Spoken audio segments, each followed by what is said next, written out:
दोस्तों स्वागत है आप सबका फिर से एक और नई वीडियो में। इस वीडियो में हम लोग इलास्टिसिटी ऑफ डिमांड को पढ़ने वाले हैं और इलास्टिसिटी ऑफ डिमांड में यहाँ पर हम लोग इस वीडियो में बात करेंगे प्राइस इलास्टिसिटी ऑफ डिमांड, जिसमें कि हम लोग उसका कवर करने वाले हैं मेथड्स और डिग्रीज। सबसे पहले हम लोग स्टार्ट करते हैं यहाँ पर इलास्टिसिटी ऑफ डिमांड की मीनिंग से। अब देखिए इलास्टिसिटी ऑफ डिमांड का मतलब क्या होता है। जैसे डिमांड में हम लोगों ने क्या पढ़ा था कि डिमांड जो होती है प्राइस से रिलेटेड होती है, प्राइस से रिलेटेड होती है, साथ में इनकम से रिलेटेड होती है, प्राइस ऑफ अदर, मतलब कई ऐसे फैक्टर्स होते हैं जिनसे जो डिमांड होती है हमारी वो रिलेटेड होती है। अब वो पॉजिटिवली रिलेटेड है कि इन्वर्सली रिलेटेड है वो अलग एक कॉन्सेप्ट हो जाता है। लेकिन जो फैक्टर्स अफेक्ट करते हैं डिमांड को, जितने भी फैक्टर्स है, जैसे प्राइस हो गया, इनकम हो गई कंज्यूमर की, या फिर प्राइस ऑफ अदर गुड्स हो गए, ठीक। तो ये जो फैक्टर्स हैं, इन फैक्टर्स में चेंज होने की वजह से जो क्वांटिटी डिमांडेड है हमारी वो किस तरीके से चेंज कर रही है, तो उस रिस्पॉन्सिवनेस को, जैसे कि मान लीजिए अगर मैं आपको बोलूं कि प्राइस में अगर 10% का चेंज आ रहा है, अब वो पॉजिटिव हो नेगेटिव हो वो अलग चीज़ है, अगर प्राइस में 10% का चेंज आ रहा है तो इसके रिलेशन में जो क्वांटिटी डिमांड हम लोग कर रहे थे उसमें कितने परसेंट का चेंज आएगा। तो ये जो चीज़ मैं पूछ रहा हूँ आपसे, तो ये होती है रिस्पॉन्सिवनेस, ठीक है। इसका मतलब होता है रिस्पॉन्सिवनेस। तो इलास्टिसिटी ऑफ डिमांड क्या बोलता है, it is the responsiveness of the quantity demanded of a commodity to the change in one of the variable on which demand depends. अभी मैंने आपको बोला कि डिमांड जो है वो कई फैक्टर्स पे डिपेंड करती है, जैसे प्राइस हो गया, इनकम ऑफ कंज्यूमर हो गया, प्राइस ऑफ रिलेटेड गुड हो गए। तो जो बेसिकली हम लोग इलास्टिसिटी ऑफ डिमांड में बात करते हैं तो यहाँ पर हम लोग तीन ही फैक्टर्स को इंक्लूड करते हैं। जैसे आपको यहाँ पर दिख रहा होगा variables on which elasticity of demand depends. Elasticity of demand और भी कई फैक्टर्स पे डिपेंड करती है, लेकिन जो हम लोग ब्रॉडली बात करते हैं वो तीन कैटेगरी की करते हैं। तो यहाँ पर एक हम लोग लेते हैं प्राइस के साथ में रिलेशन, एक होता है हमारा प्राइस ऑफ रिलेटेड गुड्स यानी कि सब्सटीट्यूट और कॉम्प्लीमेंट्री गुड्स, और एक होता है कंज्यूमर की इनकम। तो तीन फैक्टर्स की बात हम लोग करते हैं, एक हो जाता है प्राइस, एक हो जाती है इनकम, और एक हो जाता है प्राइस ऑफ अदर गुड्स, ठीक है, जिसमें सब्स्टिट्यूट और कॉम्प्लीमेंट्री की बात हम लोग करते हैं। तो इन फैक्टर्स में जब चेंज होगा, तो इन फैक्टर्स में चेंज होने की वजह से जो क्वांटिटी डिमांडेड में चेंज आ रहा है वो किस तरीके से, मतलब अगर इनमें 10% का चेंज आया है तो क्वांटिटी डिमांडेड हमारी कितने परसेंट या कितने फ्रैक्शन में चेंज होगी, उसको हम लोग बोलते हैं इलास्टिसिटी ऑफ डिमांड, ठीक है। अब यहाँ पर देखिए इलास्टिसिटी ऑफ डिमांड, अभी मैंने आपको बोला कि तीन कैटेगरीज में बांटी जाती है, तीन वेरिएबल्स में बांटी जाती है। तो पहला इसमें जो वेरिएबल होता है वो होता है प्राइस इलास्टिसिटी ऑफ डिमांड, जिसमें जो प्राइस है उसको हम लोग लेते हैं डिमांड के रिलेशन में।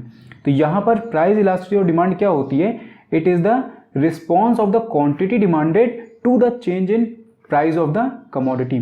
मतलब एक है हमारा प्रोडक्ट एक्स, अब ये जो प्रोडक्ट एक्स है इसके प्राइस में सपोज अगर 10% का चेंज आया, अब वो इंक्रीज भी हो सकता है और डिक्रीज भी हो सकता है, वो अलग चीज़ है, ठीक है। हमको ये पता है कि प्राइस और डिमांड के बीच में नेगेटिव रिलेशन होता है, जो प्राइस और डिमांड होता है इनके बीच में इनवर्स रिलेशन होता है, ये हम लोगों को पता है।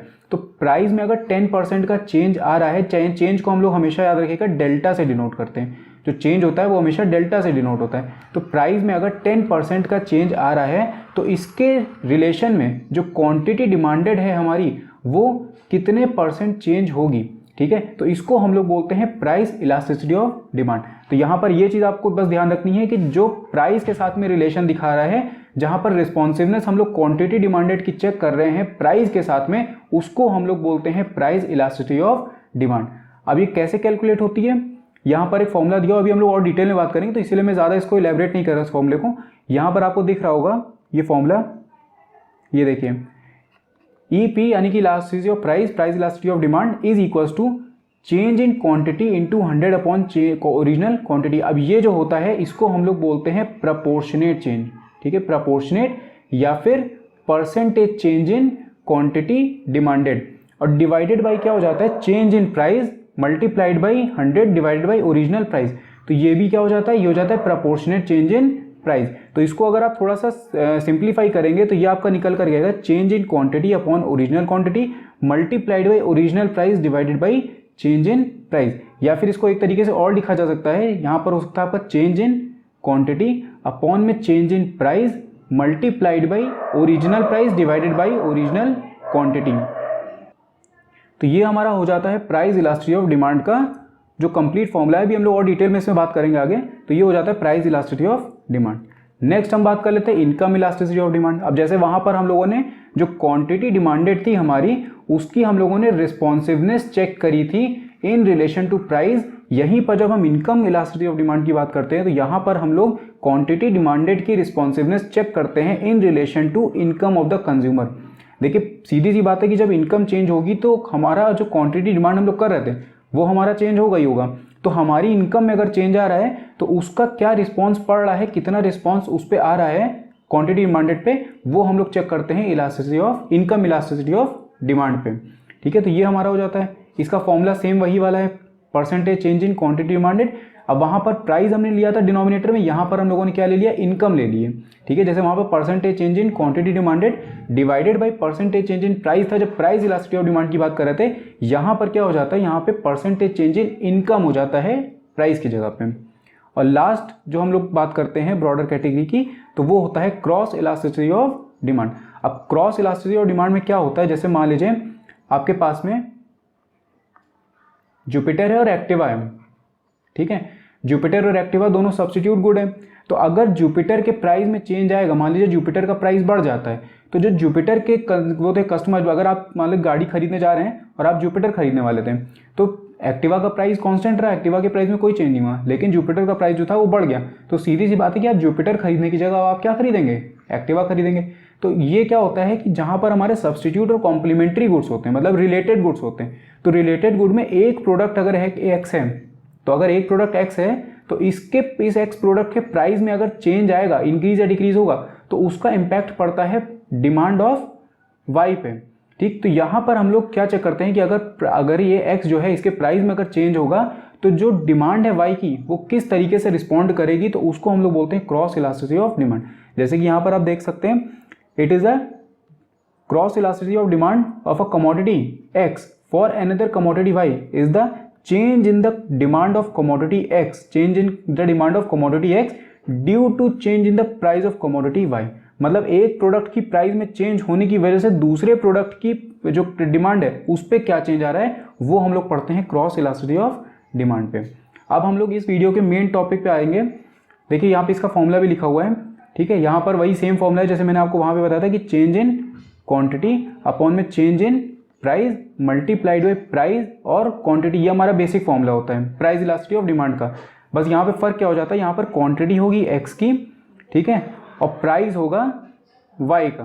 तो ये हमारा हो जाता है क्रॉस इलास्टिसिटी ऑफ डिमांड का। अब देखिए यहाँ पर हम लोग इस वीडियो में मेन जो डिस्कशन करने वाले हैं वो प्राइस इलास्टिसिटी ऑफ डिमांड के बारे में करने वाले हैं। दो मेजर टॉपिक हम लोग इसमें कवर करेंगे प्राइस इलास्टिसिटी ऑफ डिमांड में। पहला हमारा होगा मेथड्स ऑफ मेजरमेंट, और एक टॉपिक हम लोग इसमें डिस्कस करेंगे degrees of price elasticity of demand, मतलब कौन कौन सी डिग्रीज आपको देखने को मिलेगी, हाई है, लो है, इनइलास्टिक, इलास्टिक। ठीक है, तो वो डिग्रीज की हम लोग बात इसमें करेंगे और ये मेथड्स की बात करेंगे। स्टार्टिंग हम लोग सबसे पहले करते हैं डिग्री से, क्योंकि छोटा सा टॉपिक है ये। अब देखें, डिग्रीज का मतलब होता है कि जैसे प्रपोर्शनेट चेंज हमारी क्वांटिटी में हो रहा है, जो क्वांटिटी में चेंज हो रहा है और जो प्राइस में चेंज हो रहा है, ठीक है, ये किस तरीके से आपका मतलब ग्रेटर है कि स्मॉलर है कि इक्वल है, तो इसकी बात हम लोग यहाँ पर डिग्री में करते हैं। तो सबसे पहली जो कैटेगरी आपको दिख रही है, सबसे पहला जो टाइप आपको दिख रहा है डिग्री का, वो है परफेक्टली इनइलास्टिक। इनइलास्टिक का मतलब क्या है, जैसे यहाँ पर देखिए वाई एक्सिस पे हम लोगों ने लिया हुआ है अपने प्राइस को, जो वाई एक्सिस है वहाँ पर हम लोगों ने लिया हुआ है प्राइस को, और जो एक्स एक्सिस है वहाँ पर हम लोगों ने लिया हुआ है क्वांटिटी डिमांडेड को। तो अगर आप ये डिमांड कर्व को देखेंगे, जो डिमांड कर्व हमारा ये डी, ठीक है, तो जो ये डिमांड कर्व है हमारा ये एकदम पैरेलल गया हुआ है वाई एक्सिस के। तो ये क्या शो कर रहा है कि आपकी क्वांटिटी जो क्यू है वो डिमांड की जा रही है और प्राइस आपका चेंज हो रहा है, पी से लेके P1 हो गया, P2 हो गया, ये आपका प्राइस चेंज हो रहा है। तो मतलब आपका प्राइस जो है वो इंक्रीज कर रहा है या आपका प्राइस डिक्रीज कर रहा है, इसका जो इम्पैक्ट है क्वांटिटी पे कुछ भी नहीं पड़ रहा है। मतलब जो आपकी क्वांटिटी है वो बिल्कुल भी चेंज नहीं हो रही, प्राइस चाहे बढ़े चाहे प्राइस आपका कम हो, क्वांटिटी उतनी की उतनी ही है। तो ये होता है हमारा परफेक्टली इनइलास्टिक। यहाँ पर जो डिमांड है वो चेंज नहीं होगी चाहे प्राइस में कितना भी चेंज हो। और किस तरीके के प्रोडक्ट में आपको ये दिखने को मिलेगा, तो जैसे नेसेसिटी की बात करें, ठीक है, मेडिसिन हो गई, तो अगर दवाइयाँ आप खरीद रहे हैं, तो अगर इलाज करवाना है, दवाइयाँ खरीदनी, प्राइस चाहे जितना बढ़ जाए आप उसको खरीदेंगे ही खरीदेंगे। तो प्राइस चाहे जितना इंक्रीज करे आप क्वांटिटी उतनी ही खरीदेंगे, आप क्वांटिटी को गिराएंगे नहीं। नॉर्मल रिलेशन क्या होता है, प्राइस जब बढ़ता है तो जो डिमांड होती है वो हमारी फॉल कर जाती है। लेकिन इस केस में क्या होगा कि प्राइस अगर बढ़ भी जाएगा तो भी हम डिमांड को कम नहीं कर सकते, क्योंकि हमको तो इलाज करवाना ही करवाना है। दूसरी चीज़ ये है कि अगर प्राइस मान लीजिए गिर जाता है तो ऐसा थोड़ी कि ज़बरदस्ती एक्स्ट्रा दवाइयाँ जाके खा लेंगे, आप ले लेंगे वहाँ से मार्केट से, तब भी डिमांड जो है वो कांस्टेंट ही रहेगी। तो जितनी दवाइयाँ हम लोग पहले ले रहे थे हम उतनी ही लेंगे, ये नहीं है कि प्राइस गिर गया तो हम लोग बढ़ा करके ले लें उसको। तो इसलिए प्राइस में कोई भी चेंज हो, डिमांड में कोई भी चेंज नहीं आता है। नेक्स्ट कैटेगरी आपको दिख रही है यहाँ पे परफेक्टली इलास्टिक, ये ठीक इसका ऑपोजिट है। जैसे यहाँ पर देखिए इलास्टिसिटी और डिमांड आपको जो दिख रही थी वो जीरो दिख रही थी, E is equal to zero. तो जो परफेक्टली इनइलास्टिक होता है उसमें ई जो होता है वो इज इक्वल टू जीरो हो जाता है। इसी के ऑपोजिट में अगर हम लोग बात करें तो परफेक्टली इलास्टिक होता है, तो परफेक्टली इलास्टिक में क्या होता है, E is equal to infinity हो जाता है। अब यहाँ पर देखिए जैसे डिमांड जो थी हमारी वो पैरेलल गई थी एक्स एक्सिस के, यहाँ पर क्या होगा डिमांड कर्व जो होगा हमारा वो पैरेलल चला जाएगा एक्स एक्सिस के। यहाँ पर डिमांड कर्व वाई एक्सिस के पैरेलल गया था, यहाँ पर डिमांड कर्व एक्स एक्सिस के पैरेलल जाएगा। ये शो करेगा कि इस पर्टिकुलर प्राइस पे चाहे ये क्वांटिटी बेची, चाहे ये क्वांटिटी बेची, चाहे ये क्वांटिटी बेचे, मतलब Q1 बेच रहे हैं, Q2 और Q, तो ये तीनों क्वांटिटी हम लोग बेचेंगे, लेकिन प्राइस जो है वो हमारा कांस्टेंट रहेगा। मतलब यहाँ पर प्राइस को कांस्टेंट रखा गया है और क्वांटिटी आपकी इंक्रीज डिक्रीज हो रही है। मतलब सेम प्राइस पे ही क्वांटिटी बढ़ भी सकती है और क्वांटिटी कम भी हो सकती है। तो ये होता है हमारा परफेक्टली इलास्टिक। ठीक है, तो ये परफेक्टली इलास्टिक होता है। अब यहाँ पर क्या होता है कि अगर प्राइस हल्का सा मान लीजिए मार्केट में जो आलू है वो 10 रुपये का मिल रहा है, हर जो जितने भी सेलर हैं वो सारे के सारे 10 रुपये में बेच रहे हैं। तो अब अगर कोई एक सेलर है वो 11 रुपये कर देता है तो क्या लोग उससे खरीदेंगे? सीधी सी बात है कि नहीं खरीदेंगे। तो जब लोग उसे खरीदेंगे नहीं तो उसकी जो डिमांड है वो क्या हो जाएगी, इक्वल्स टू जीरो हो जाएगी। तो परफेक्टली इलास्टिक के केस में जैसे ही प्राइस में हल्का भी चेंज होता है, प्राइस हल्का भी अगर कोई इंक्रीज करेगा तो वहां पर क्या होता है कि डिमांड तुरंत के तुरंत जीरो हो जाती है। तो इस केस को हम लोग बोलते हैं परफेक्टली इलास्टिक, और यहां पर ई जो होता है वो इन्फिनिटी के इक्वल होता है। नेक्स्ट हम लोग बात करेंगे यूनिटरी इलास्टिक की। अब इनके बीच की जो सिचुएशन होती है, देखिए परफेक्टली इनइलास्टिक और परफेक्टली इलास्टिक और यूनिटरी भी जो होता है, ये तीनों जो होते हैं एक तरीके के हाइपोथेटिकल केसेस होते हैं। ये आपको प्रैक्टिकल लाइफ में देखने को बहुत कम मिलेंगे। यूनिटरी का मतलब ये होता है कि जितना चेंज प्राइस में आ रहा है, प्राइस में देखिए कितना चेंज हुआ है, इतना चेंज हुआ है, और क्वांटिटी में कितना चेंज हुआ है, इतना चेंज हुआ है। तो यहाँ पर क्या होता है कि जो प्रपोर्शनेट चेंज प्राइस में हो रहा है is equals to proportionate change in quantity demanded. तो मतलब जितना चेंज प्राइस में होगा उतना ही चेंज क्वांटिटी में भी होगा। मतलब अगर प्राइस जो है हमारा वो 10% चेंज हो रहा है तो जो क्वांटिटी है वो भी कितनी चेंज होगी, 10% ही होगी, उसी सेम प्रपोर्शन में ही होगी। तो ये होता है हमारा यूनिटरी इलास्टिक, और यहां पर ई जो होता है वो होता है इक्वल्स टू 1। नेक्स्ट बात कर लेते हैं हम लोग हाईली इनइलास्टिक की। तो देखिए हाईली इनइलास्टिक बोली या फिर आप इसको रिलेटिवली इनइलास्टिक भी बोल सकते हैं। तो रिलेटिवली इनइलास्टिक का मतलब ये होता है कि जैसे यहां पर देखिए ई इज लेस देन 1। अब यहां पर क्या होगा, आपको याद होगा जो फॉर्मूला भी हम लोगों ने पढ़ा था जब प्राइस इलास्टिसिटी और डिमांड की बात हम लोगों ने करी थी, तो वहां पर हम लोगों ने एक फॉर्मूला पढ़ा था। तो वो फॉर्मूला ये था कि जो प्रपोर्शनेट चेंज मतलब परसेंटेज चेंज हम लोग लेते हैं ऊपर वो होता है क्वांटिटी का, और जो परसेंटेज चेंज हम लोग नीचे लेते हैं वो होता है प्राइस का। तो देखिए जब quantity demanded, percentage change in quantity demanded, ये क्या होगी, मान लीजिए 10%, और नीचे परसेंटेज चेंज इन प्राइस होगा अगर हमारा, वो मान लेते हैं कि हमारा हो जाएगा 15%। ठीक है, तो यहां पर क्या होगा, जो आपका ई आएगा वो लेस देन 1 होगा, क्योंकि देखिए न्यूमरेटर में 10% है और डिनोमिनेटर में 15% है। मतलब जो क्वांटिटी डिमांडेड है वो 10% चेंज हुई है in relation to 15% change in price. तो प्राइस में अगर 15% का चेंज आएगा तो उसका इम्पैक्ट जो क्वांटिटी पे पड़ेगा वो 10% का पड़ेगा। तो यहाँ पर ई जो होगा वो लेस देन 1 हो जाएगा। देखिए यहाँ पे आप ग्राफ में भी अगर देखेंगे तो ये जो ब्लॉक दिख रहा है आपको, ये जो रेक्टेंगल दिख रहा है, ये पूरा एरिया दिखा रहा है आपके चेंज इन प्राइस को, और ये जो दिखा रहा है ये आपका दिखा रहा है चेंज इन क्वांटिटी को।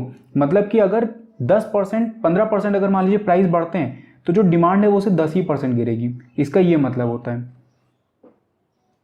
अब ये किस प्रोडक्ट में आपको दिखने को मिलेगा, जो हाईली इलास्टिक होता है, ये आपको किस तरीके के प्रोडक्ट में देखने को मिल सकता है। देखिए नेसेसिटी गुड जो होते हैं, नेसेसिटी गुड मतलब कि जैसे हम लोग रोटी खा रहे हैं, दाल चावल जो हमारे सर्वाइवल के लिए ज़रूरी हैं, तो उस तरीके के जो प्रोडक्ट्स होते हैं उनमें हम लोगों को देखने को मिलती है हाईली या रिलेटिवली इनइलास्टिक डिमांड। क्योंकि क्या होता है कि जब अगर इनके प्राइस बढ़ जाते हैं, मान लीजिए अगर नमक का प्राइस, सॉल्ट हम लोग खाते हैं डेली यूज में लेते हैं उसको, तो सॉल्ट का प्राइस अगर बढ़ भी जाता है, अगर वो आपको 20 रुपये का मिल रहा था, अब अगर ये बढ़ करके 30 रुपये भी हो जाता है, तो ऐसा तो है नहीं कि आप एकदम खाना बंद कर देंगे। आप कम हो सकता है कि आप उसका यूज़ कम करें, लेकिन आप उसको ख़त्म नहीं कर सकते, आप उसको यूज़ को उतनी जल्दी चेंज नहीं कर सकते।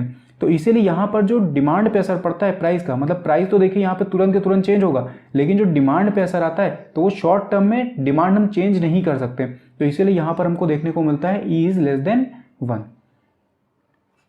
उसके बाद में लास्ट जो कैटेगरी हम लोग डिस्कस करेंगे वो होगी हाईली इलास्टिक की। जैसे यहाँ पर ई इज लेस देन 1 था, यहाँ पर ई इज ग्रेटर देन 1, मतलब प्राइस में अगर मान लीजिए 10% का चेंज आएगा तो क्वांटिटी डिमांडेड में 20% या 30% मतलब 10% से ज़्यादा का चेंज आएगा। देखिए यहाँ पर अगर आप इसका एरिया देखेंगे प्राइस का, तो ये छोटा है इससे क्वांटिटी डिमांडेड से। ये आपको देखने को नॉर्मली मिलता है कंफर्ट और लग्जरी के गुड्स में। जैसे मान लेते हैं अगर कि एसी का प्राइस अगर है, तो एसी के प्राइजेस अगर बढ़ जाएंगे तो क्या हम उसको उस तरीके से कंज्यूम करेंगे, मतलब उसको हम खरीदेंगे उस तरीके से? नहीं खरीदेंगे। आपको पहले 30,000 की अगर एसी मिल रही थी, अब वही बढ़ करके अगर 40,000 हो जाती है, तो आप अगर पहले 2 एसी खरीद रहे थे तो हो सकता है अब आप 1 एसी खरीदें। तो यहाँ पर जो प्राइस से चेंज होता है वो तुरंत के तुरंत आता है। मतलब यहाँ पर प्राइस में अगर 10% का चेंज होगा तो क्वांटिटी हम लोग 20% कम कर देंगे, क्योंकि वो लग्जरी गुड है, वो हमारे लिए इतना नेसेसरी नहीं है। तो हम लोग उसके अगर डिमांड को गिरा भी देते हैं तो हम लोगों को इतना कोई इम्पैक्ट नहीं पड़ेगा, तो डिमांड हमारी बहुत स्पीड से गिरती है। तो इसीलिए यहाँ पर प्रपोर्शनेट चेंज जो होता है वो ज़्यादा होता है। एक बार इसको रिकॉल कर देते हैं हम लोग। यहाँ पर पहली कैटेगरी हम लोगों ने देखी परफेक्टली इनइलास्टिक की, जहाँ पर ई इज इक्वल टू 0 था, जहाँ पर डिमांड आपकी चेंज नहीं होगी, प्राइस में चाहे जितना भी चेंज रहे। नेक्स्ट कैटेगरी हम लोगों ने देखी परफेक्टली इलास्टिक की, जहाँ पर E is equal to infinity था, डिमांड कर्व जो था वो एक्स एक्सिस के पैरेलल में था। आपका सेम प्राइस पे ही सारी की सारी क्वांटिटी डिमांड होगी, प्राइस में हल्का सा भी अगर चेंज आता है तो डिमांड जो है वो 0 हो जाती है। यूनिटरी इलास्टिक में हम लोगों ने देखा कि जो परसेंटेज चेंज इन प्राइस होता है, परसेंटेज चेंज इन प्राइस होता है वो इक्वल हो जाता है percentage change in quantity demanded, मतलब जितना प्राइस में चेंज होगा उतना ही परसेंटेज चेंज क्वांटिटी डिमांडेड में भी होगा। यहाँ पर ई इज इक्वल्स टू 1 हो जाता है इस वजह से। नेक्स्ट हम लोगों ने देखा था हाईली इनइलास्टिक, तो हाईली इनइलास्टिक में जो परसेंटेज चेंज इन प्राइस होगा, परसेंटेज चेंज इन प्राइस वो हमेशा ज़्यादा होगा percentage change in quantity demanded. इसको रटने की आपको जरूरत नहीं है, आप फॉर्मूला बस याद रखिए कि ये याद रखिएगा कि परसेंटेज चेंज इन क्वांटिटी हमेशा ऊपर होता है, परसेंटेज चेंज इन प्राइस जो होता है वो हमेशा नीचे होता है। तो अगर परसेंटेज चेंज इन प्राइस आपका ग्रेटर होगा परसेंटेज चेंज इन क्वांटिटी से, तो सीधी सी बात है कि अगर डिनोमिनेटर बड़ा है न्यूमरेटर से, तो वहाँ पर आपको ई इज लेस देन 1 मिलेगा। यहीं पर हाईली इनइलास्टिक की बात करें तो यहाँ पर क्या होता है, परसेंटेज चेंज इन प्राइस जो होता है वो क्या हो जाता है, लेस देन हो जाता है percentage change in quantity demanded. ठीक है, तो यहाँ पर क्या होगा, क्वांटिटी डिमांडेड हमारा मतलब न्यूमरेटर जो है वो बड़ा है डिनोमिनेटर से। तो जब भी न्यूमरेटर जो होता है वो बड़ा होता है, जैसे मान लीजिए मैंने यहाँ पे लिखा 5/2, तो न्यूमरेटर जब भी बड़ा होगा डिनोमिनेटर से तो हमेशा आपको ग्रेटर देन 1 में ही आंसर वहाँ पर मिलेगा। तो इस तरीके का होता है। अब एक चीज़ और ध्यान रखिएगा, यहाँ पर जो हाईली इनइलास्टिक का कर्व होता है, डिमांड कर्व, वो स्टीपर होता है, थोड़ा सा स्टीपर इन द सेंस ये आपको दिखेगा, इसका जो ये होता है स्लोप होता है वो थोड़ा ऐसे आता है, मतलब एकदम स्ट्रेट लाइन में आएगा, इस तरह से फॉल करेगा जैसे सीढ़ी खड़ी रहती है उस तरीके से। और इसका अगर आपको स्लोप देखेंगे आप ग्रेटर देन 1 वाले का, तो ये आपको थोड़ा सा फ्लैट में दिखेगा। वहीं पर उसको अगर देखेंगे लेस देन वाले को तो वो थोड़ा सा स्टीप में दिखेगा, मतलब वो वर्टिकली थोड़ा सा ज़्यादा रहेगा, उसका एंगल थोड़ा सा ज़्यादा रहेगा, मतलब कम होता है यहाँ से। और ये वाला जो होता है ये थोड़ा फ्लैटर होता है। ठीक है, तो इस चीज़ का ध्यान रखिएगा। ये हम लोगों ने पढ़ लिया degrees of price elasticity of demand, short में कवर किया है। अब हम लोग बात कर लेते हैं methods of measurement of price elasticity of demand. देखिए जो मेथड्स ऑफ मेजरमेंट था उसमें 5 तरीके के मेथड्स की हम लोगों ने बात करी थी। यहाँ पर देखें,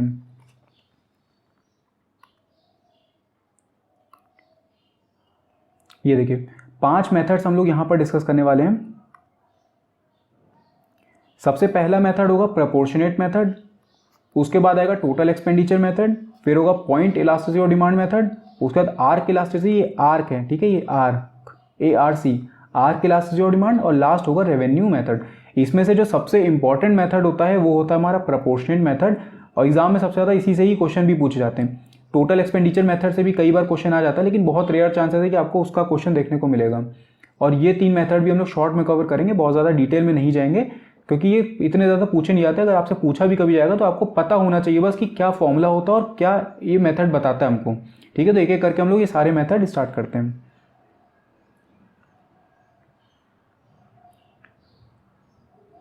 देखें यहाँ पर सबसे पहला मेथड हम लोग डिस्कस करने वाले हैं प्रोपोर्शनेट मेथड। प्रोपोर्शनेट मेथड अब अलग से डिस्कस करने की जरूरत नहीं, अभी हम लोगों ने ऑलरेडी इसको डिस्कस कर लिया है। सबसे इंपॉर्टेंट चीज़ क्या है, ये मेथड आपको दिया था मार्शल ने, ठीक है, एल्फ्रेड मार्शल ने ये हम लोगों को ये वाला मेथड दिया था प्रोपोर्शनेट मेथड का। According to this method price elasticity of demand is the ratio of the percentage change in the amount demanded to the percentage change in price of the commodity. जो अभी हम लोग अभी तक पढ़ते आ रहे हैं, यानी कि percentage change in quantity demanded to the percentage change in price. तो यही होता है हमारा प्रोपोर्शनेट मेथड, और इसको हम लोग परसेंटेज मेथड भी बोलते हैं, ठीक है, इसको हम लोग परसेंटेज मेथड भी बोलते हैं। और प्रोपोर्शनेट बोली या फिर परसेंटेज बोली एक ही बात है। तो यहां पर वही हम लोग पढ़ते आ रहे हैं कि percentage change in quantity demanded divided by the percentage change in price. तो इनका जो रेशियो होता है यही होता है हमारा इलास्टिसिटी ऑफ डिमांड। यही फॉर्मूला आपको यहां पर बताते, देखिए percentage change in quantity demanded divided by percentage change in price. इसको आप शॉर्ट में इस तरीके से लिख सकते हैं जो मैंने अभी आपको बताया कि चेंज इन क्वांटिटी अपॉन में change in price multiplied by original price divided by the original quantity. Original quantity का मतलब ये होता है, देखिए यहां पर हमारा प्राइस और यहां पर हम लोग क्वांटिटी ले लेते हैं। तो पहली स्टेज में प्राइस जब 10 रुपए था तो क्वांटिटी डिमांड की जा रही थी 8 यूनिट, ठीक है, 10 रुपए का प्राइस था तो क्वांटिटी डिमांड हो रही थी 8। अब यहां पर क्या हुआ कि प्राइस आपका गिर करके हो गया 7 रुपए, तो क्वांटिटी डिमांडेड सीधी सी बात है कि इंक्रीज करेगा, तो क्वांटिटी डिमांडेड हमारा बढ़ गया 11 यूनिट्स। तो ये जो पी और क्यू हम लोगों ने लिया हुआ है, इस पी और क्यू का मतलब है कि ये ओरिजिनल क्वांटिटी और ओरिजिनल। तो चेंज इन क्वांटिटी देखिए कितनी होती है, चेंज इन क्वांटिटी यहाँ पर कितनी हुई आपकी 8 से लेकर के 11 हो गई, यानी कि चेंज इन क्वांटिटी हमारा कितना हो जाएगा 3। उसका चेंज इन प्राइस देखिए, चेंज इन प्राइस भी हमारा क्या होगा 3 होगा, क्योंकि 10 से लेकर के 7 गया है। अब देखिए माइनस का यहाँ पे लेने का कोई इंप्लीकेशन नहीं होता, अभी आगे हम लोग डिस्कस करेंगे चीज़। और पी ओ क्यू की बात अगर करें तो पी ओ क्यू का मतलब है कि ओरिजिनल प्राइस, मतलब इनिशियल प्राइस कितना था और इनिशियल क्वांटिटी कितनी थी। तो इनिशियल लेवल पे देखिए प्राइस कितना है 10 है, और इनिशियल क्वांटिटी अगर आप देखेंगे तो 8 है। तो ये आपका जो पी ओ क्यू यहाँ पे दिया है इसका मतलब होता है इनिशियली क्या प्राइस था और इनिशियली क्या क्वांटिटी थी। तो ये हमारा फॉर्मूला निकल करके आता है change in quantity divided by change in price multiplied by price by quantity, ठीक है। तो इस फॉर्मूले को आपको याद रखना है।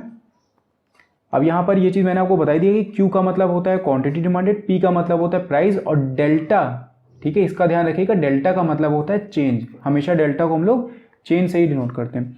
अब यहाँ पे कुछ चीज़ें ध्यान रखने वाली होती हैं, जैसे this method should be use when there is very small change in price and quantity demanded.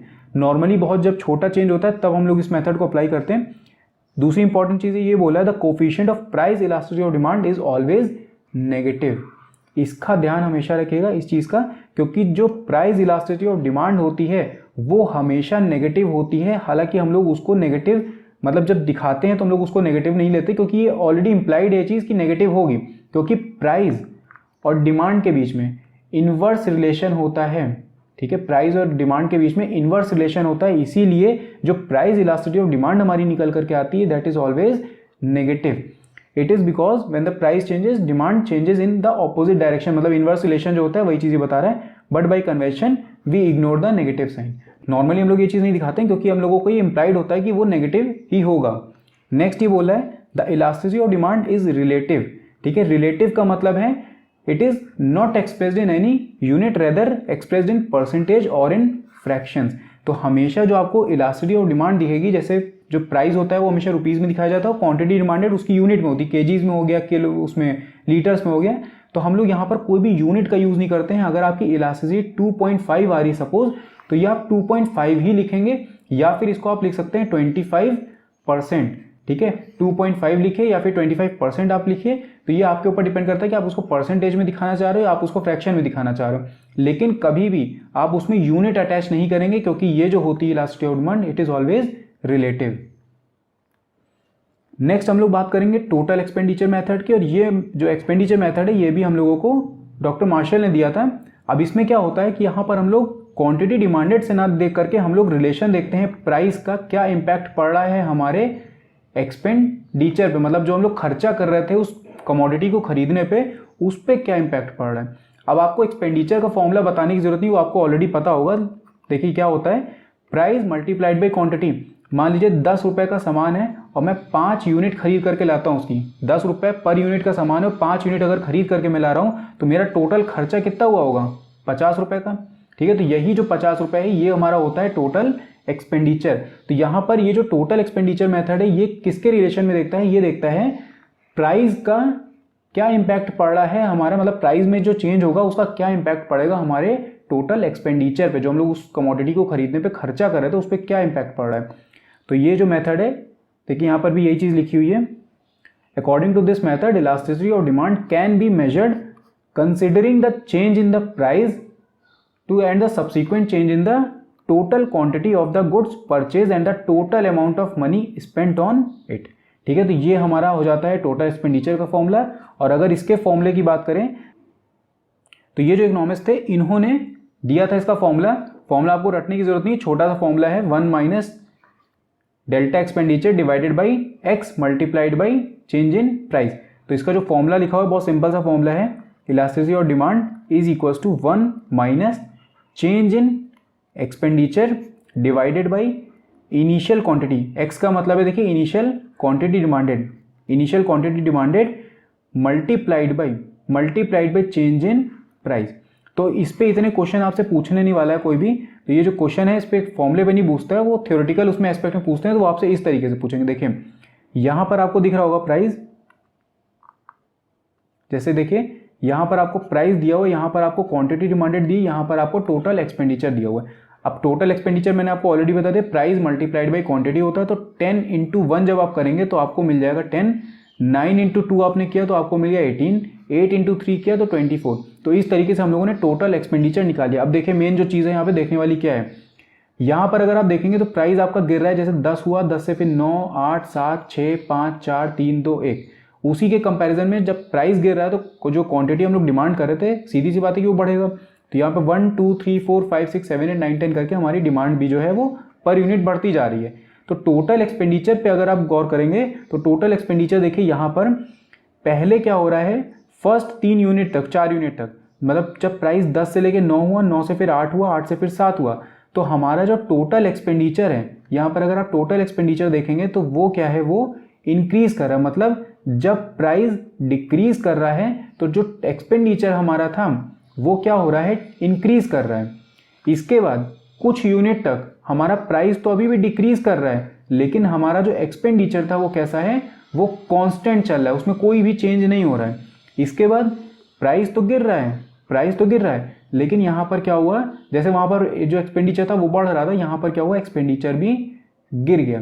तो आपको मेन चीज़ यहाँ पे क्या ध्यान रखनी है कि प्राइस और एक्सपेंडिचर में जब पॉजिटिव मतलब नेगेटिव रिलेशन होगा, इन्वर्स रिलेशन, मतलब प्राइस जो है वो अगर हमारा गिर रहा है और एक्सपेंडिचर अगर हमारा बढ़ रहा है, तो प्राइस और एक्सपेंडिचर के बीच में जब इन्वर्स रिलेशन होगा तो वहां पर आपको मिलेगा elasticity of demand greater than 1। यहीं पर जब प्राइस में कोई भी चेंज हो, एक्सपेंडिचर पे उसका कोई भी इंपैक्ट नहीं पड़ रहा है, तो वहां पर आपकी जो इलास्टिसिटी ऑफ डिमांड होगी that will be equals to 1, मतलब यूनिटरी इलास्टिक। उसके बाद प्राइस और एक्सपेंडिचर के बीच में जब पॉजिटिव रिलेशन हो जाएगा, मतलब प्राइस अगर गिर रहा है तो एक्सपेंडिचर भी आपका गिर रहा है, तो वहां पर आपको जो इलास्टिसिटी ऑफ डिमांड मिलेगी वो होगी लेस देन 1।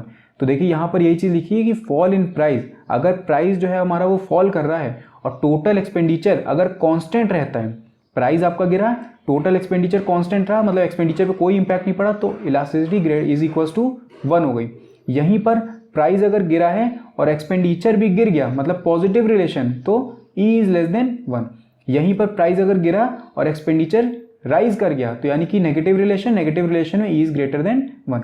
तो आपको बस एक चीज़ ध्यान रखनी है कि प्राइस और एक्सपेंडिचर में अगर नेगेटिव रिलेशन है तो इसका मतलब E is greater than 1। Price और एक्सपेंडिचर में अगर पॉजिटिव रिलेशन आ रहा है तो E इज लेस देन 1। और लास्ट इसमें आपको ध्यान रखने वाली बात ये होगी कि प्राइस का चाहे कुछ भी चेंज हो जाए, लेकिन अगर एक्सपेंडिचर हमारा क्या है, कांस्टेंट है, तो वहां पर E इज इक्वल्स टू 1। यही चीज़ आपको ग्राफ के फॉर्म में भी डिपिक्ट कर दी गई है। देखें यहाँ पर कर्व हमारा डाउनवर्ड स्लोपिंग है, इसका मतलब नेगेटिव रिलेशन है। यहाँ पर हम लोगों ने प्राइस लिया है, यहाँ पर हम लोगों ने अपना टोटल एक्सपेंडिचर लिया है, तो अगर ये डाउनवर्ड स्लोपिंग है इसका मतलब कि इन्वर्स रिलेशन दिखा रहा है, तो इन्वर्स रिलेशन में ये हो गया। उसके बाद यहाँ पर क्या हो जाएगा, एक्सपेंडिचर आपका कांस्टेंट है, प्राइस में चाहे कोई भी चेंज हो रहा है, तो इसका मतलब ये क्या हो जाएगा, इज इक्वल्स टू यहाँ पे 1 होगा, ठीक है, इज इक्वल्स टू 1 होगा।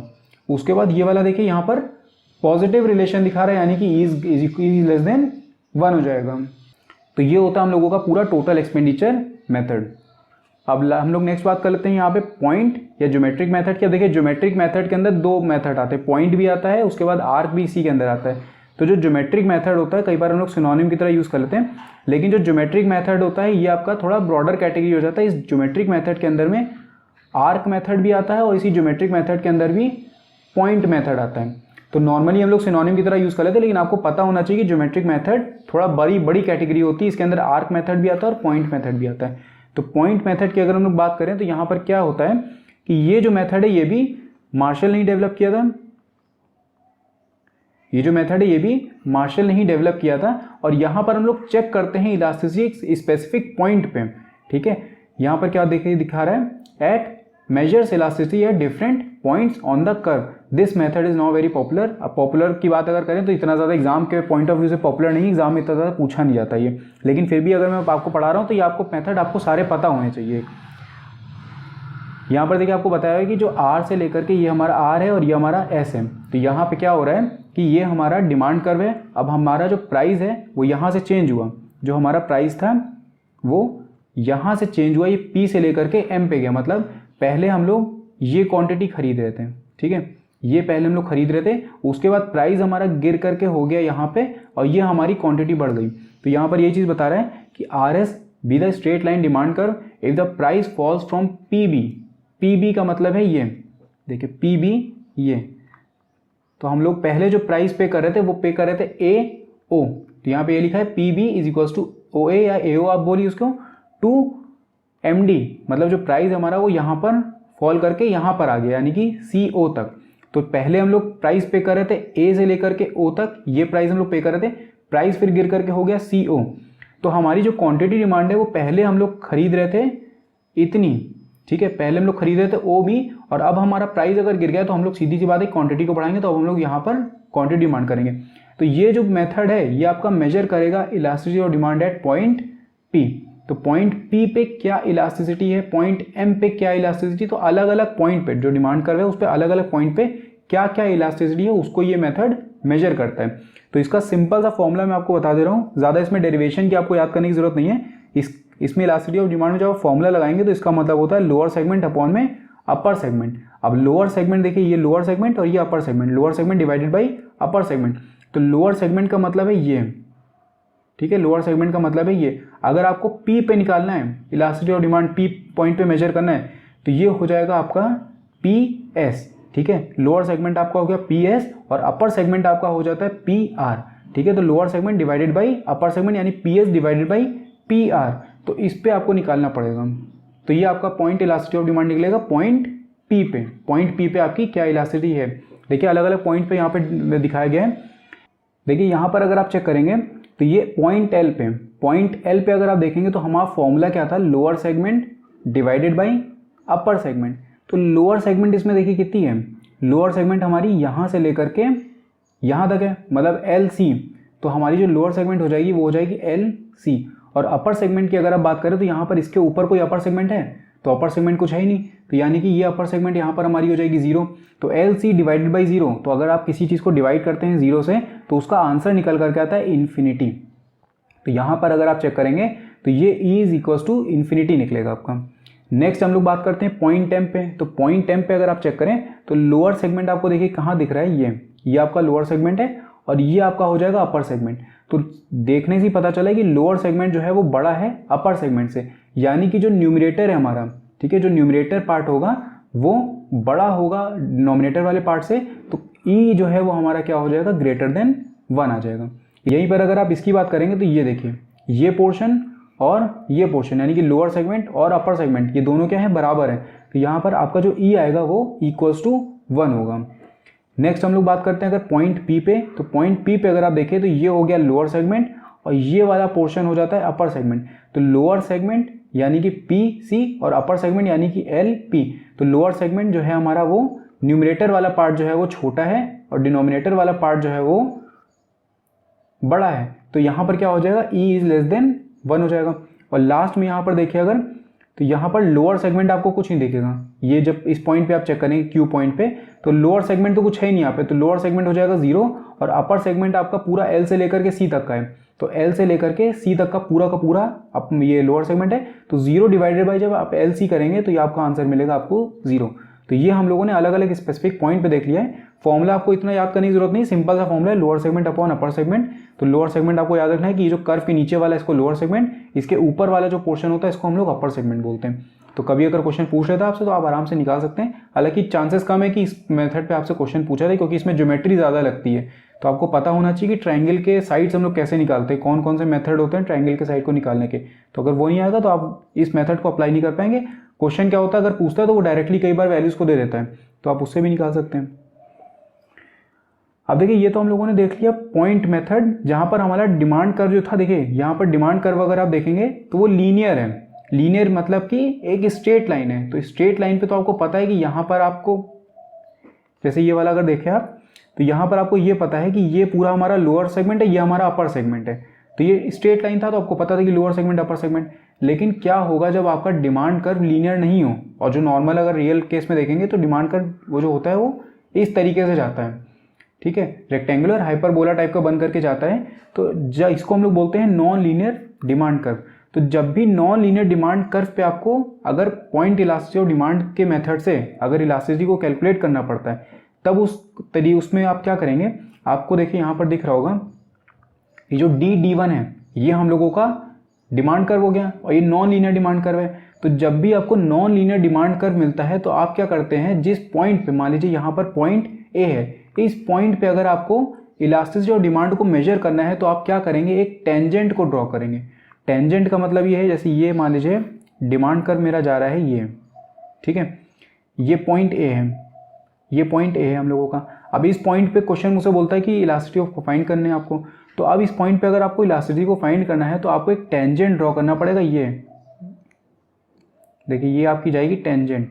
टेंजेंट का मतलब होता है, जैसे ये अगर मान लीजिए सर्कल है तो टेंजेंट का मतलब होगा कि जो टेंजेंट है वो सिर्फ एक ही पॉइंट पे इसको टच करके जाएगी और ये होगा 90 डिग्री पे। ये होती है हमारी टेंजेंट। तो टेंजेंट एक आपको ड्रॉ करनी पड़ेगी। फिर आपको जैसे आप टेंजेंट ड्रॉ कर लेंगे तो आपको एक नॉन लीनियर डिमांड कर्व से आप शिफ्ट कर जाएंगे लीनियर डिमांड कर्व की तरफ। मतलब अब आपका लोअर सेगमेंट हो जाएगा ये और आपको एक अपर सेगमेंट मिल जाएगा ये, ठीक है। तो इसमें कोई दिक्कत नहीं होती है, आराम से ड्रॉ हो जाता है। वैसे नॉर्मली नहीं आपको क्वेश्चन देखने को मिलेगा, लेकिन फिर भी मैं बता दे रहा हूँ कि किस तरीके से आपको निकालना है। तो जब भी नॉन लीनियर मिलता है तो आपको एक टेंजेंट वहाँ पर ड्रॉ करनी पड़ती है। उस टेंजेंट के थ्रू आप नॉन लीनियर को कन्वर्ट कर देते हैं लीनियर डिमांड कर्व में और फिर आप उसमें लोअर सेगमेंट और अपर सेगमेंट वाला फॉर्मूला लगाते हैं। इसके बाद नेक्स्ट और सेकंड लास्ट मेथड हम लोगों का आता है आर्क इलास्टिसिटी ऑफ डिमांड। तो आर्क इलास्टिसिटी ऑफ डिमांड क्या होता है, एक आर्क, एक दो पॉइंट्स के, जैसे पॉइंट में हम लोग एक पॉइंट पे देख रहे थे मैं इसमें इलास्टिसिटी ऑफ डिमांड को, यहाँ पर हम लोग दो पॉइंट्स के बीच में इलास्टिसिटी को मेजर करते हैं। तो देखिए यहाँ पे क्या बोला गया, elasticity is measured between 2 points on the same demand curve is known as arc elasticity. अब अगर यहाँ पे प्रोफेसर बॉमल के अगर हम लोग शब्दों में बात करें तो arc elasticity is the measure of the average of responsiveness to the price change exhibited by a demand curve over some finite stretch of the curve। याद करने की इतनी कोई जरूरत नहीं है आपको बस ये पता होना चाहिए कि आर्क इलास्टिसिटी और डिमांड क्या होता है। जब भी हम लोग दो स्पेसिफिक पॉइंट्स के बीच में इलास्टिसिटी को मेजर करते हैं, अगर सिर्फ मान लीजिए इस पॉइंट पे कर रहे होते हैं तो ये हो जाता है पॉइंट इलास्टिसिटी। लेकिन हम लोग यहाँ पे दो कर्व पॉइंट ले रहे हैं, मतलब ए और बी के बीच में क्या इलास्टिसिटी आई है, इसको अगर हम लोग मेजर करें तो ये हम लोग मेजर करते हैं आर्क इलास्टिसिटी के मेथड से। अब फॉर्मूला बहुत सिंपल सा इसका, कोई इसमें बहुत बड़ा एकदम फॉर्मूला याद करने की आपको जरूरत नहीं है। अभी तक हम लोग पढ़ते आ रहे थे, हमारा फॉर्मूला था चेंज इन क्वांटिटी अपॉन में change in price multiplied by price divided by quantity. ये ओरिजिनल फॉर्मूला अभी तक आपको याद था, ठीक है। यहाँ पर बस आपको क्या करना है, change in quantity change in price तो आपका सेम रहेगा, मल्टीप्लाई में जब आप करेंगे तो यहाँ पर आपका P1 प्लस P2 और यहाँ पे Q1 प्लस Q2, ये दो चीज़ हो जाएंगी। P आपका सेम रहेगा, बस P1 प्लस P2 और Q1 प्लस Q2। अब P1 P2 और Q1 Q2 क्या है, देखिए यहाँ पर A पॉइंट पे जो आपका है, यहाँ पर आपका ये P1, ये आपका P1 है, ये आपका Q1 है। नेक्स्ट प्राइस चेंज हुआ तो ये P2 हो गया और ये Q2 हो गया। तो यही है हमारा P1 और P2। तो सिंपल सा फॉर्मूला है, वही change in quantity divided by change in price multiplied में प्राइस बाय क्वांटिटी करते हो तो यहाँ पर हम लोग क्या करेंगे, P1 plus P2 divided by Q1 plus Q2।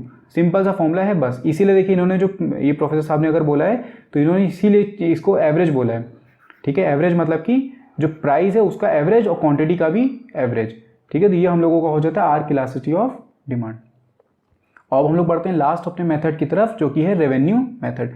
अब देखिए रेवेन्यू मेथड जो है वो चेंज हो गया था, किसने दिया था, मिसेस जॉन रॉबिन्सन ने। Has given this method, she says that elasticity of demand can be measured with the help of average revenue and marginal revenue. अब एवरेज रेवेन्यू मार्जिनल रेवेन्यू क्या होता है, देखिए यहाँ पे लिखा हुआ है, sale proceeds that a firm obtains by selling its product are called revenue. मतलब जो सामान कंपनी बेच रही है वो जो अर्न कर रही है, मान लीजिए कंपनी ने 5 यूनिट बेची है आपको 10 रुपए की, 5 यूनिट आपको बेची 10 रुपए पर यूनिट के हिसाब से, तो टोटल जो रेवेन्यू है, टोटल जो रेवेन्यू कंपनी को रिसीव हुआ वो कितना हुआ, 50 रुपए। मतलब आपका एक्सपेंडिचर कंपनी का क्या होता है, रेवेन्यू होता है। तो अगर कंपनी ने आपको 5 यूनिट बेची है 10 रुपए पर यूनिट के हिसाब से, तो कंपनी ने अर्न कर लिए 50 रुपए, तो ये हो जाता है कंपनी का revenue. When total revenue is divided by, अब जो टोटल रेवेन्यू है इसको अगर हम लोग डिवाइड कर देते हैं नंबर ऑफ यूनिट्स सोल्ड से, तो 50 डिवाइडेड कितनी यूनिट बेची थी, 5 यूनिट बेची थी, तो 50 डिवाइडेड बाई 5 अगर आप करेंगे तो आपको यहाँ पर जो मिलेगा 10 रुपये, तो ये हो जाता है एवरेज रेवेन्यू, ठीक है। तो जो डिवाइड हम लोग करें total revenue when divided by the number of unit sold, we get the average revenue, and when the addition is made to the total revenue by the sale of 1 more unit of the commodity, it is called marginal revenue.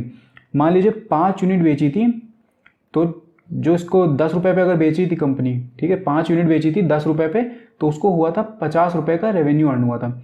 यहीं पर company ने 6 unit बेची, तो 6 unit बेची मान लीजिए 9 रुपये पे, तो यहाँ पर इसका क्या हो रहा है 9654, ठीक। तो 5 यूनिट बेची 10 रुपये पर यूनिट के हिसाब से 50 रुपये का रेवेन्यू हुआ, 6 यूनिट बेची 9 रुपये के हिसाब से 9 रुपये पर यूनिट के हिसाब से, तो 54 का हुआ। तो जो यूनिट में चेंज हुआ उसकी वजह से टोटल रेवेन्यू में कितना इंपैक्ट आया, तो ये हुआ आपका 4 रुपीज़। तो ये जो 4 रुपीज़ आपको एक्स्ट्रा अर्न हुए हैं इसको हम लोग बोलते हैं मार्जिनल रेवेन्यू। मतलब 1 यूनिट एक्स्ट्रा बेचने से कितना रेवेन्यू आपका चेंज हो रहा है, मतलब जो टोटल रेवेन्यू है वो कितना चेंज हो रहा है, उसको हम लोग बोलते हैं मार्जिनल रेवेन्यू। तो ये मैंने आपको बता दें कि एवरेज रेवेन्यू और मार्जिनल रेवेन्यू क्या होता है। अब इसी के बेस पे हम लोग जब इलास्टिसिटी को कैलकुलेट करते हैं तो उसको हम लोग बोलते हैं रेवेन्यू मेथड से कैलकुलेट की हुई इलास्टिसिटी। सिंपल सा फॉर्मूला है average revenue divided by the average revenue minus marginal revenue. बहुत छोटा सा फॉर्मूला है, average revenue divided by average revenue minus marginal revenue. इसको हम लोग एक तरीके से और नोट करते हैं, A divided by A minus M, यानी कि average revenue divided by average minus marginal revenue. देखिए कर्व आपको दिया हुआ है, इस कर्व पे एवरेज रेवेन्यू मार्जिनल रेवेन्यू का हम लोगों को वो दिया हुआ है, ये आपका होता है एवरेज रेवेन्यू का कर्व, और ये वाला जो कर्व होता है इसको हम लोग बोलते हैं मार्जिनल रेवेन्यू का कर्व। तो एवरेज रेवेन्यू को एक तरीके से आप प्राइस ही बोल सकते हो, जैसे भी हम लोगों ने देखा था, तो एवरेज रेवेन्यू को प्राइस ही हम लोग बोलते हैं, ठीक है। तो यहाँ पर इस पॉइंट पे अगर आपको कैलकुलेट करना है इलास्टिसिटी को, तो इलास्टिसिटी को अगर आप इस पॉइंट पे कैलकुलेट करना चाहोगे तो ये आपका जो होगा ये पूरा, ठीक है, ये आपका हो जाता है एवरेज रेवेन्यू, यहाँ से यहाँ तक मतलब P से लेकर के M तक का जो होगा PM, ये आपका हो जाता है एवरेज रेवेन्यू। और मार्जिनल रेवेन्यू की अगर आप बात करोगे तो मार्जिनल रेवेन्यू क्या हो जाएगा, यहाँ ये देखिए LM, तो ये हो जाता है LM, यानी कि ये आपका होगा मार्जिनल रेवेन्यू। तो एवरेज रेवेन्यू आपका क्या हो जाता है PM, और मार्जिनल रेवेन्यू क्या हो जाएगा LM, ठीक है। तो ये आपको पता चल गया एवरेज रेवेन्यू मार्जिनल रेवेन्यू। अब सीधा आप फॉर्मूले में पुट करिए और आंसर आपके सामने निकल करके आ जाएगा। तो ये जो पूरा प्राइस इलास्टिसिटी और डिमांड था ये हम लोगों ने कवर कर लिया है। कोई भी तरीके का डाउट हो आप कमेंट करके मुझसे पूछ सकते हैं। बाकी अगर वीडियो पसंद है तो उसको लाइक करना मत भूलिएगा, और साथ में चैनल को सब्सक्राइब जरूर कर दीजिएगा, क्योंकि आगे हम लोग इनकम इलास्टिसिटी और क्रॉस इलास्टिसिटी और डिमांड भी करने वाले हैं। मैं मिलता हूँ फिर आपसे नेक्स्ट वीडियो में। Thank you.